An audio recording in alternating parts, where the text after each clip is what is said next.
মানুষকে হাওলাত দেওয়া, এটা এত বড় ইবাদত, এত বড় সওয়াব, কোন কোন ক্ষেত্রে মানুষকে দান করার চাইতেও বেশি সওয়াব হয় কর্জে হাসানা। কিন্তু আমাদের সমাজে আজকাল কর্জে হাসানা আছে, লোন দেওয়ার সিস্টেম আছে।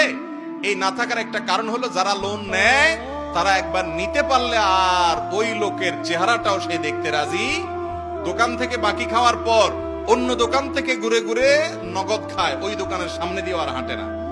এই চরিত্রের কারণে যারা লোন দিতে আগ্রহী তারা লোন দিতে চাইলেও দিতে পারে না। আর এই কারণে শুধু লোন না দিয়ে লোনের বিপরীতে গ্যারান্টি নিবেন। গ্যারান্টি কি? আপনি কাউকে 10,000 টাকা লোন দিচ্ছেন, তার মোবাইলটা গ্যারান্টি দেন, মোবাইলটা বন্ধ করে ডেস্কে আপনি ফেলে রাখেন, আপনার ড্রয়ারে ফেলে রাখেন, টাকা দিবা মোবাইল নিয়ে যাবা, কাহিনী শেষ। তাহলে সে গড়িমসি করতে পারবে না। টাকা দিচ্ছে না, এলাকার ময়মুরব্বী চেয়ারম্যান মেম্বারকে ডেকে, আলেম ওলামাকে ডেকে বলবেন মোবাইলটা নিলামে উঠায় বিক্রি করেন, আমার টাকা আদায় করে দেন, কাহিনী শেষ।